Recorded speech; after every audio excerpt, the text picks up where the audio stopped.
This is the Cruise FM Out of Tune podcast with Stacie and Curtis.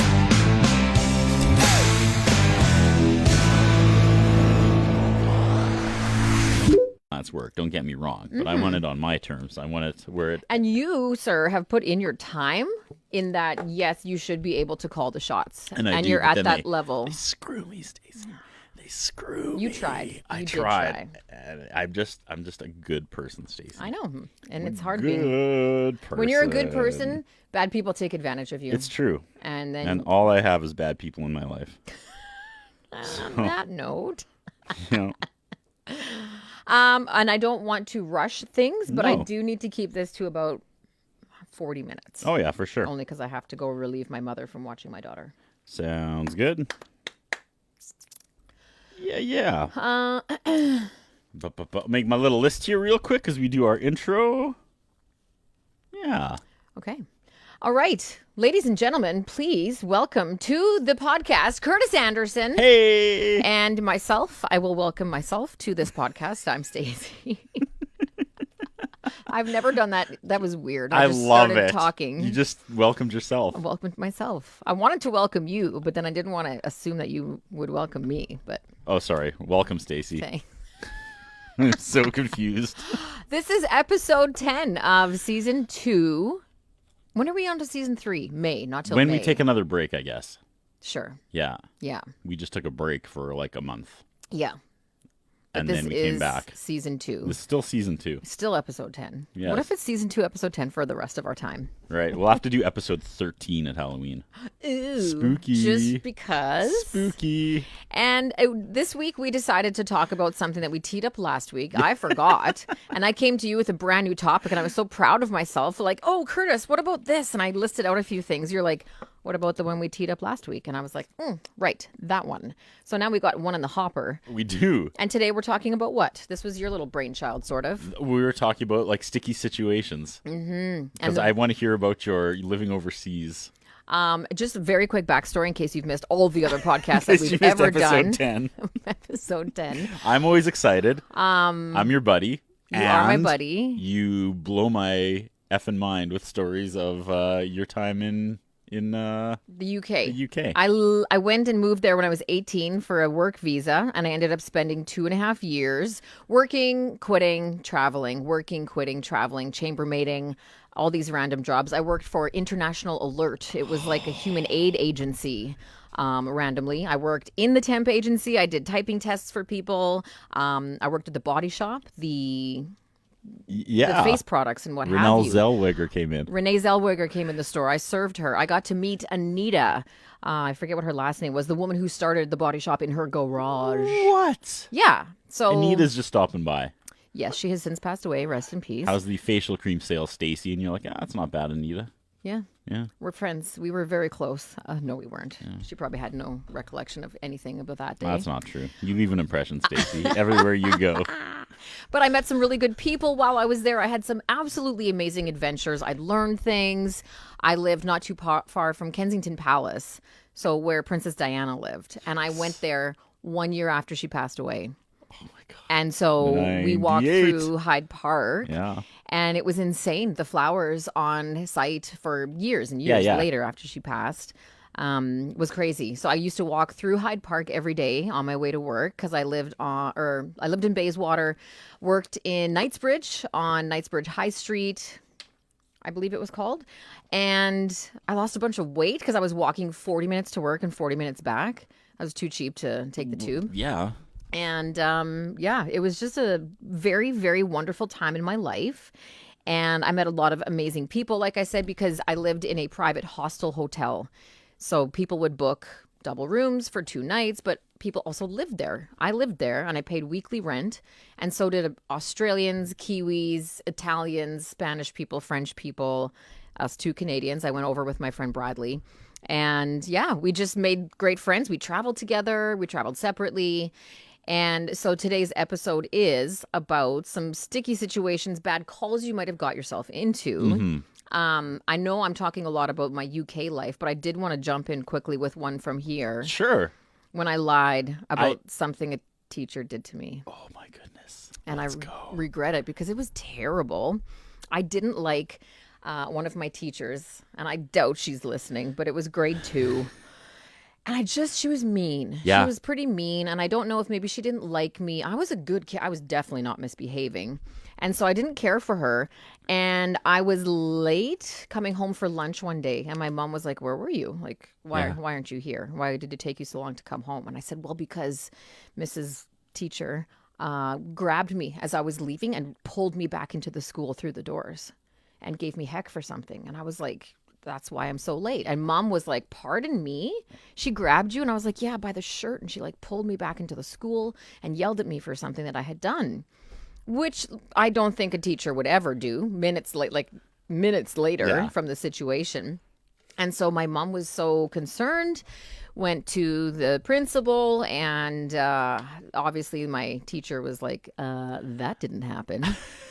And my mom, you would think, like wanting to believe her child. And I think she went in there like that. And I was poker face the whole time. I was like, yep, this is what happened. This is what happened.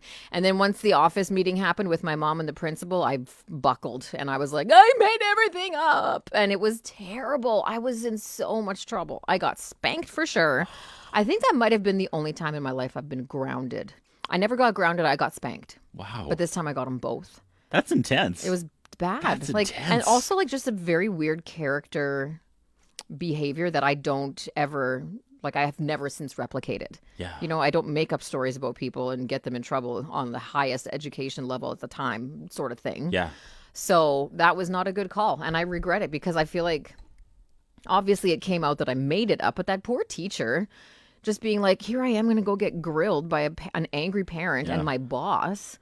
And then this little yahoo's like, just kidding, I made it up. Hope you have a good day. My anxiety was through the roof hearing that, just putting myself in grade 2 Stacie shoes where you know how this is going to end. Well, and you're in that meeting and you're like, I'm on borrowed time. Well, and that's the thing is I kept going with it, right? That I is didn't. the worst feeling in the world. Yeah, it's a gross feeling when you are writing out a lie or an untruth or something like that.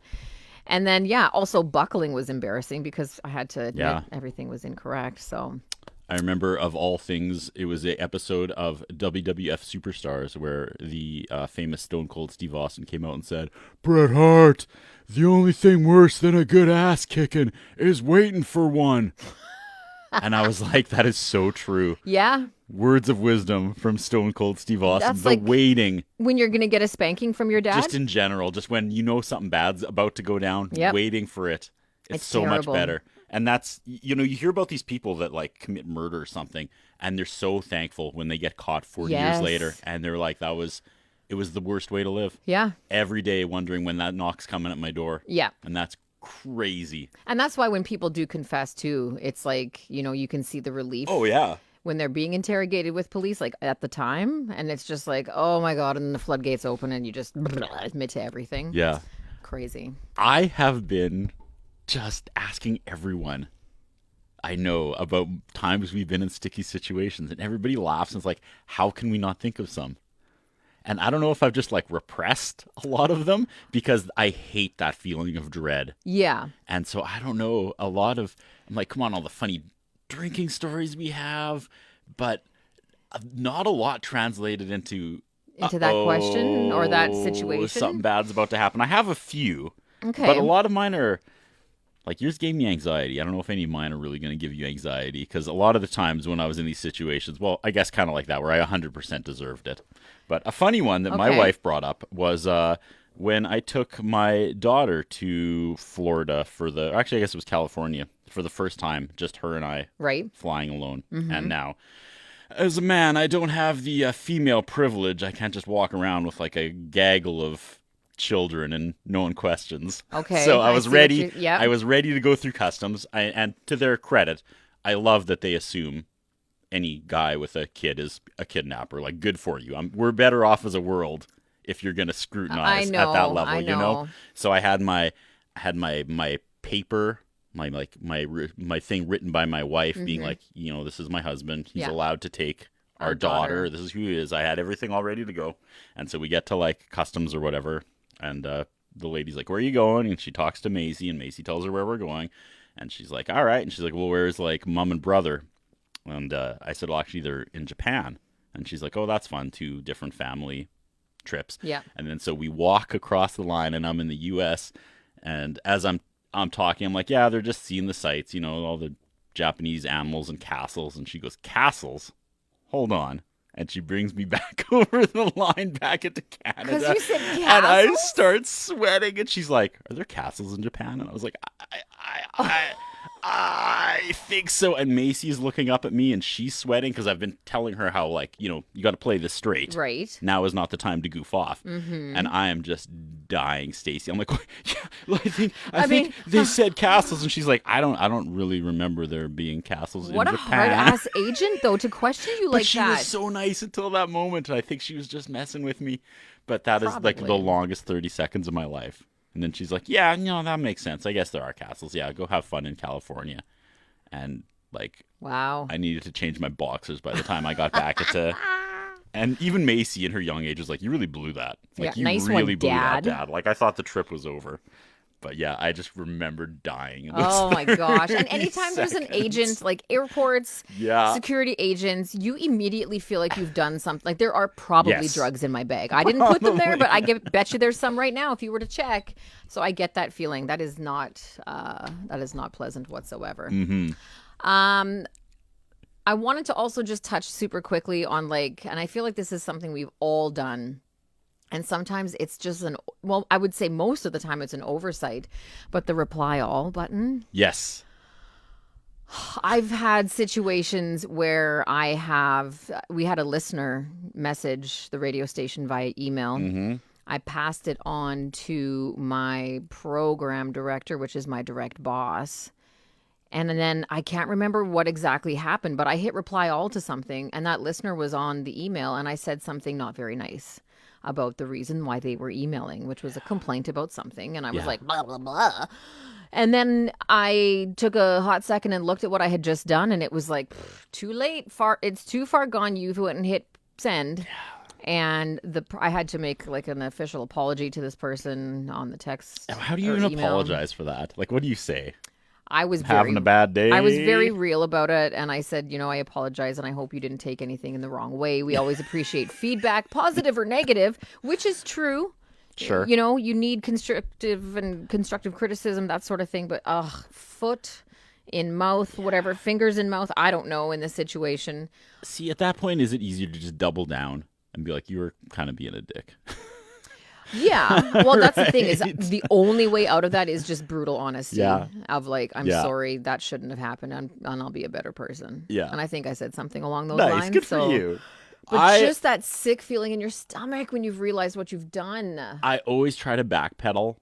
And then when I realize I can't, I just absolutely own it and lean into it. Feel like, I had a boss once. I worked at another radio station, and once a week we had a newsletter that came out about hey, congratulations to accounting for blah, blah, blah. And this person for their anniversary, what have you.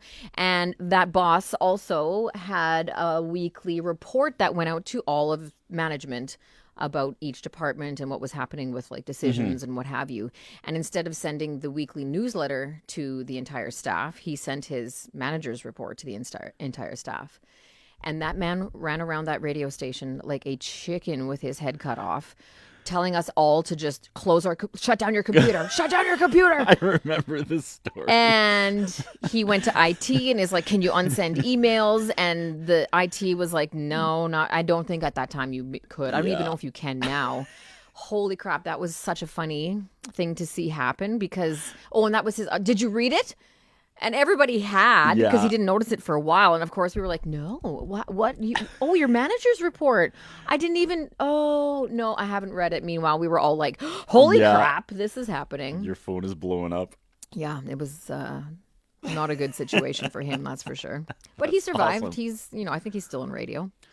Just this week, actually, I apparently, and I hate blaming it on my phone because I sound like such a boomer, but my phone actually is having issues. I heard, yes. Poor Tristan, I called him 4 times in a row. It just got stuck. I exited, and then it started calling, and I exited, and it started calling. My phone, it has some water damage.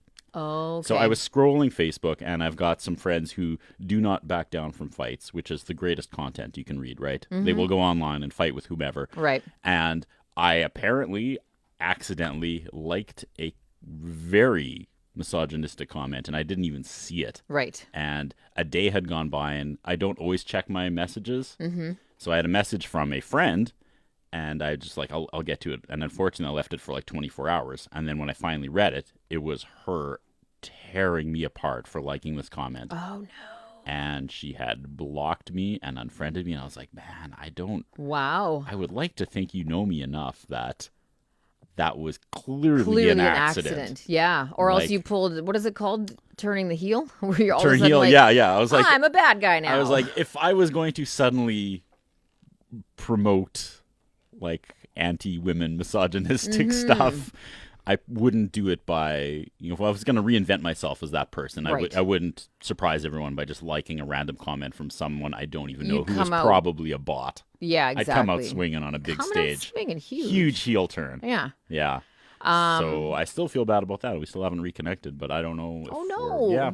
That's too bad because, again, she would have to hopefully know you enough to know that that was a mistake. Like, Yes, because I feel like I have liked some of her posts in the past. Like our values align quite closely. right. So I don't know if we were just having a rough day or something. I have on, I know you're more of a Facebook guy, I'm more of an Instagram person. And there's a button on Instagram underneath somebody's post, and it's like two arrows that are kind of going in a square Yes. circle.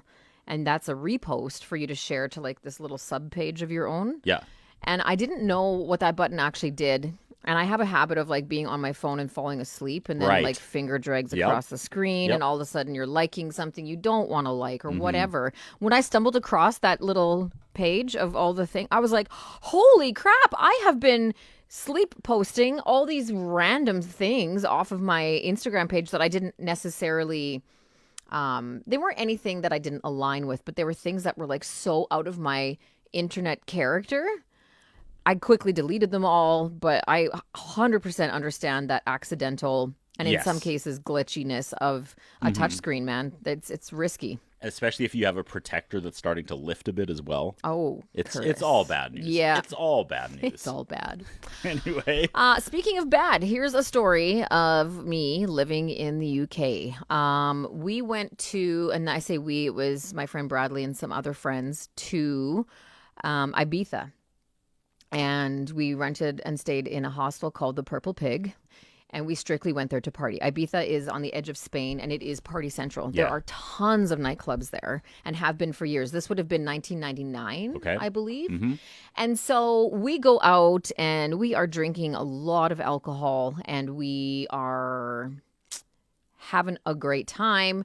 And we end up connecting with some gentlemen, my girlfriends and I. And one of the gentlemen that I connected with was a soldier from Turkey, and he was gorgeous, brush cut, ripped body, good dancer, great kisser, and we were just making out all, like in the club, on the dance floor, whatever.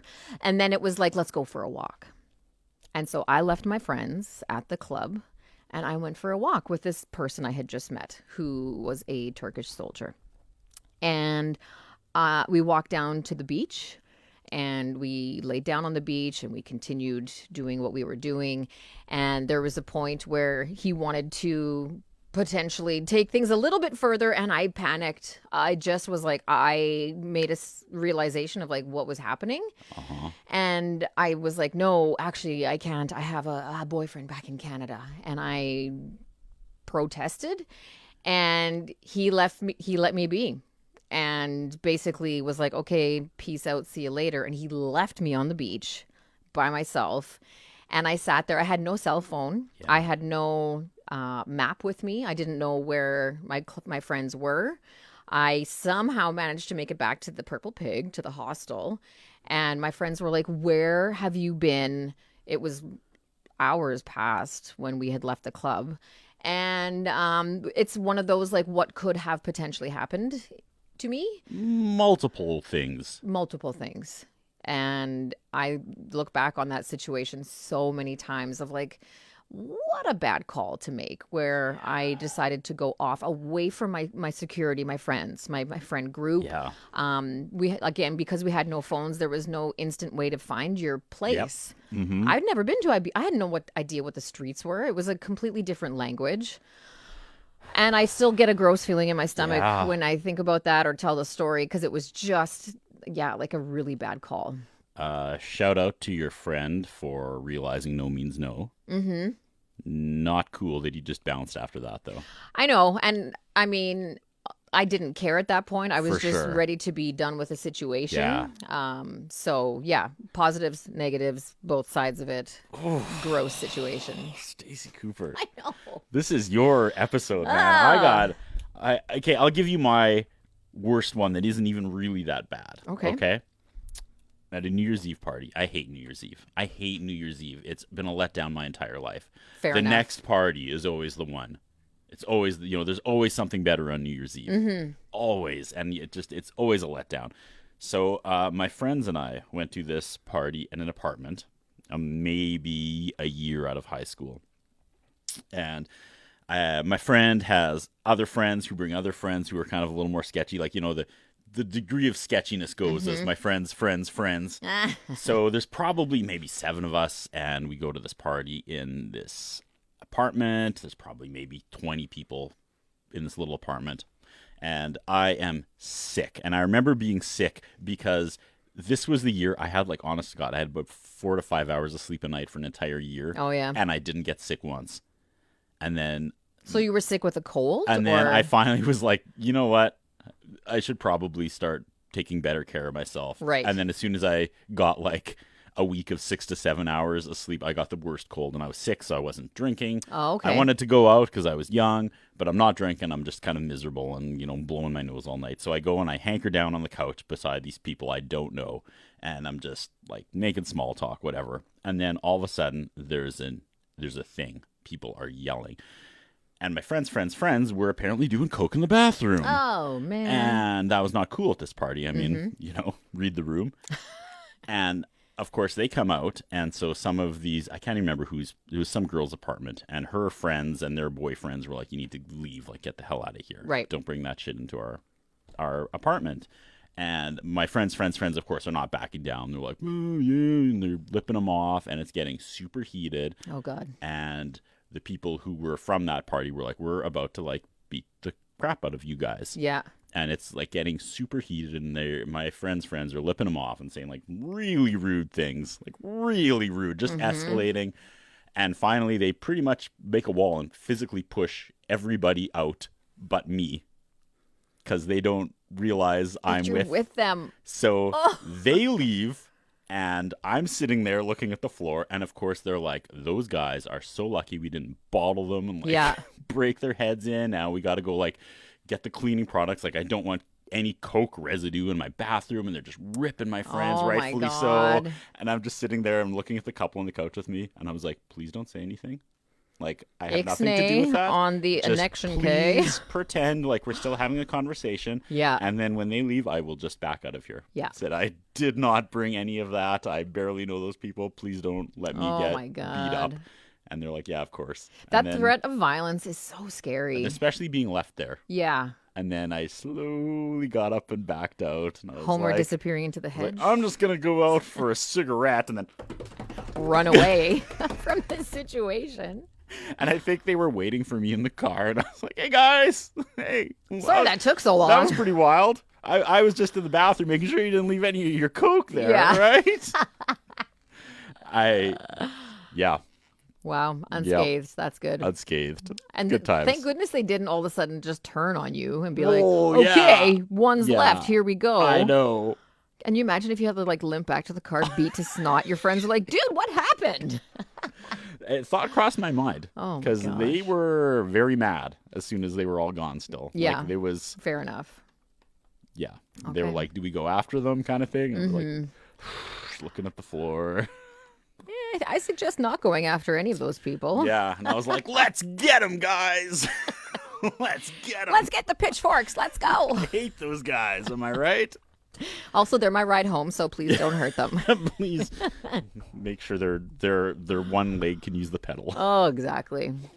Okay, so another one for me. This took place. Was this also Greece? Turkey, Greece, one of the two. Again, we went with, it was the same group of friends, so it was a different situation. Ibiza for the first one. This one was happening in Turkey, I believe.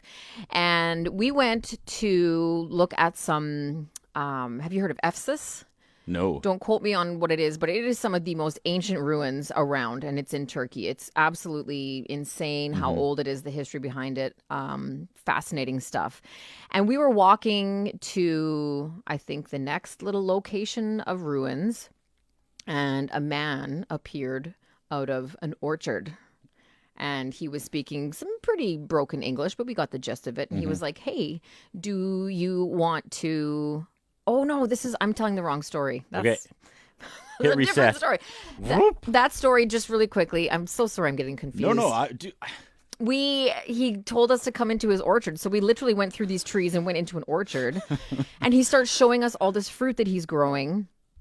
And one of them looked like a lime, and he cut it open for us, but it didn't look like a lime inside. And he basically said that if you ate it, it made you strong. And he was, making the muscle motions.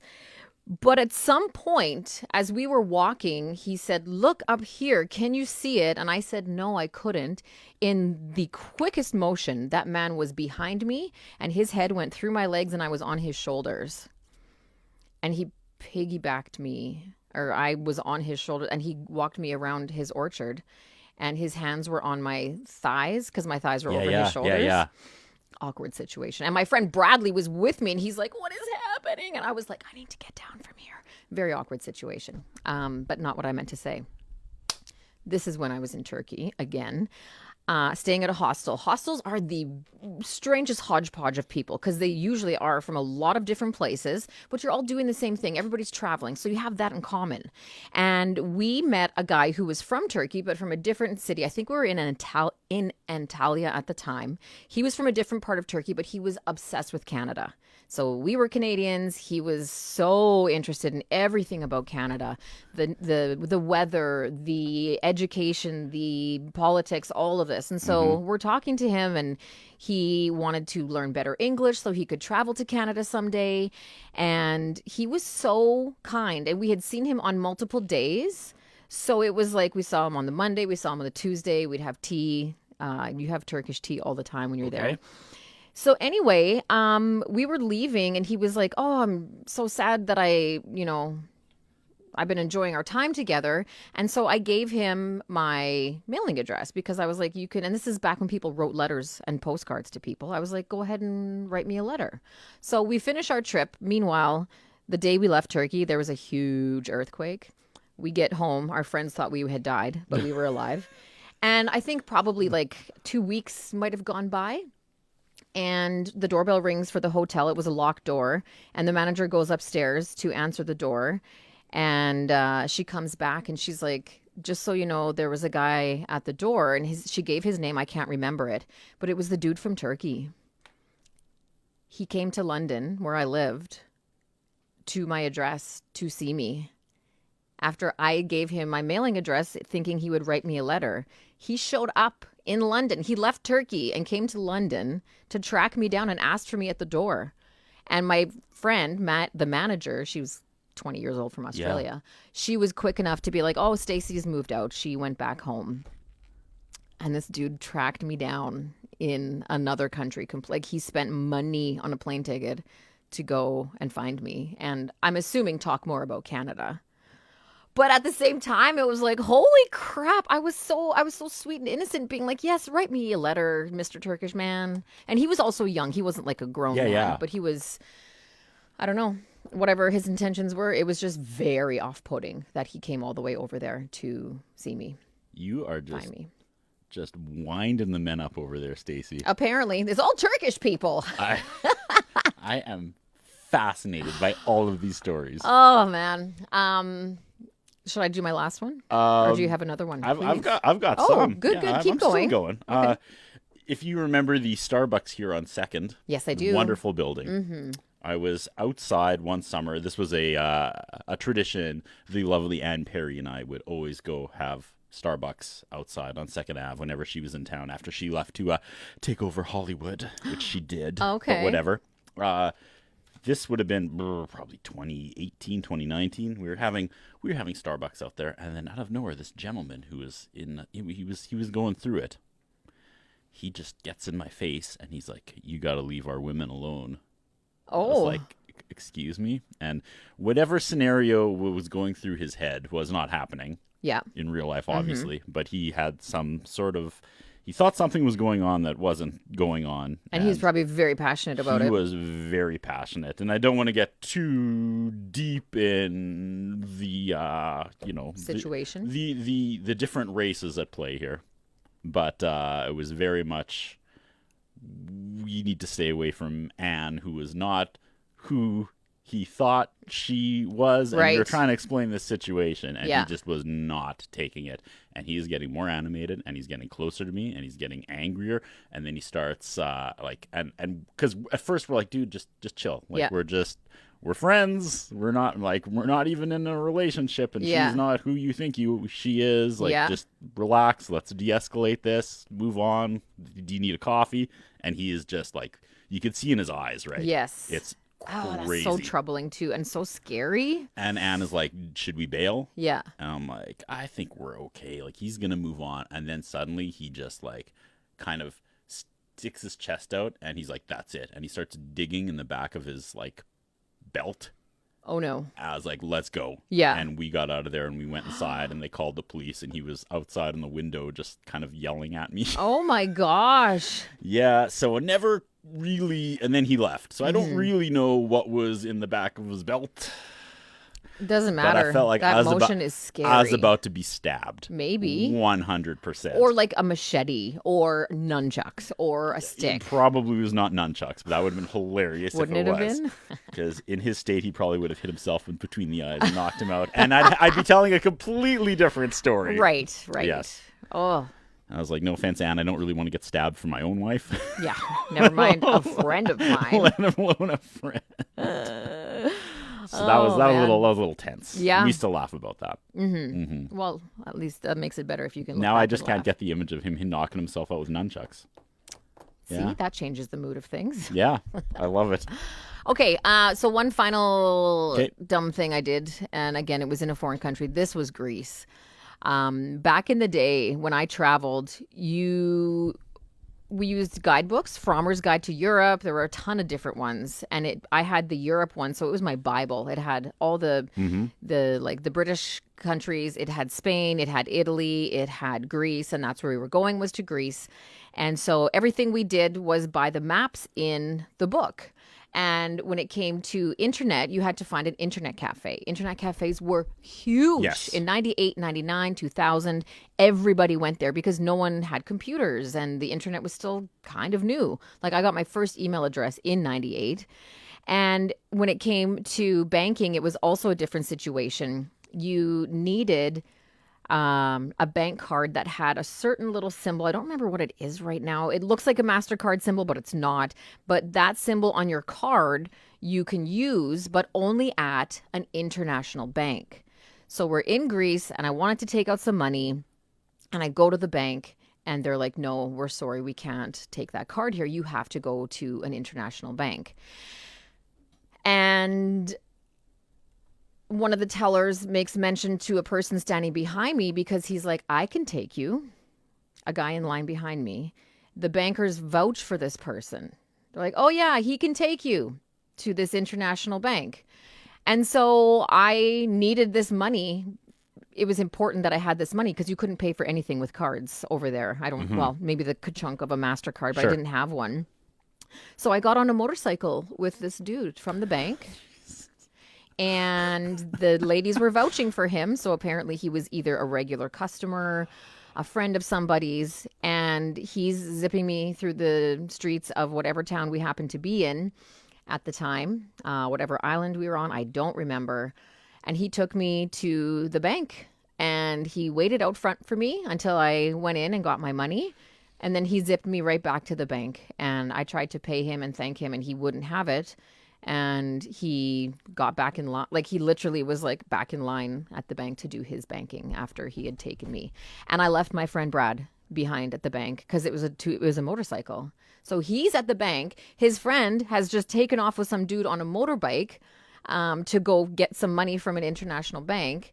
And we could have gotten in an accident. He could have taken a detour, done something else.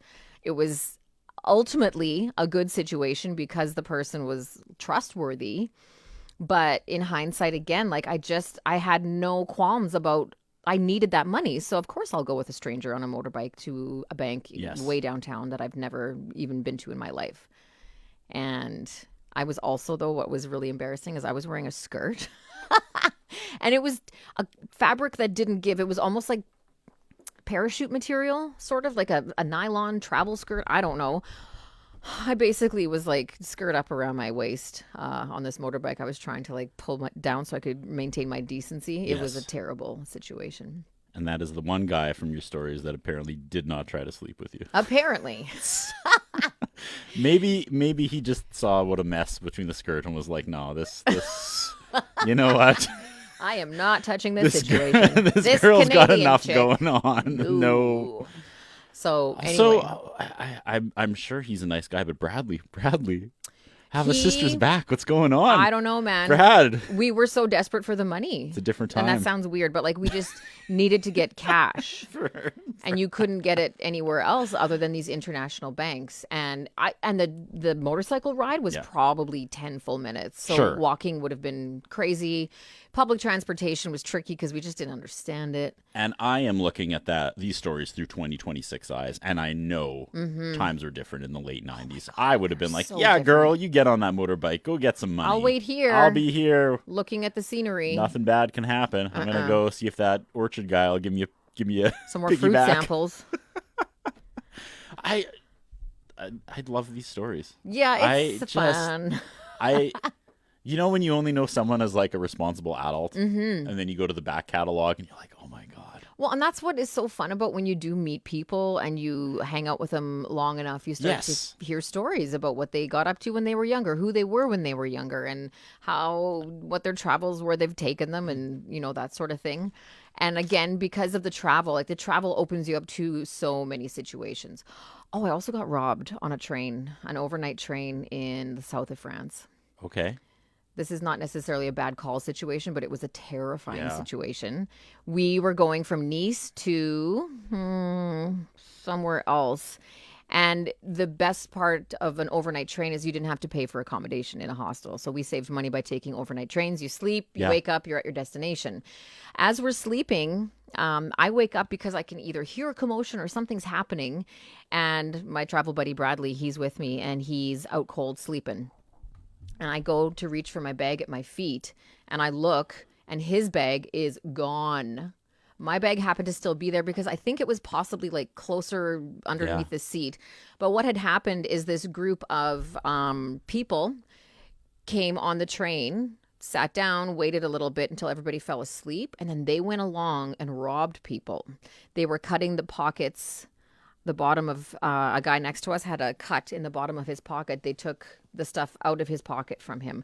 They took Brad's bag. In Brad's bag were 2 camera lenses, his travel wallet that contained traveler's checks because we also use those, and his passport. And we woke up to realizing, and then all of a sudden you could see everybody else realizing, and they pulled the emergency stop and literally fled into the night. And there we are, not speaking good French. I spoke high school French. Yeah. And trying to explain what happened. We then had to take some transportation to the Canadian consulate in Nice and deal with that of getting his passport back, traveler's checks. Zut alors, mon Dieu. And I don't know, like I guess maybe put your bag further under the seat, wrap it around your ankles, something like that. But we just were sleeping. If they're seasoned professional thieves, you're not gonna. That's true as well. Yeah. Crazy. So that was a fun time. Very scary and very weird. And you felt so safe when you get to a Canadian consulate in another country when you're in trouble. My God, I almost wanted to hug the people there because they were just so lovely and so helpful, but also suspect because they're like, you lost a passport, did you? So they took everybody's bag but yours, essentially. I don't want to say everybody's, but So a lot of bags. They wanted to sleep with you too. Oh. Stacie. Oh my God. Stacie. How does this keep happening? Stacie. Really quickly, a funny one that we laugh about in my house. Let's end on a nice note. I got two more. I'm going to end on a bad note, but this one's funny. This one's quick. My wife and my son went to Australia when he was young. Mm-hmm. I had just actually started here, so I didn't want to ask for like 3 weeks off. Right. When I'd only been here like 4 months. So they went to Australia by themselves. This was before our daughter was born or even a thing.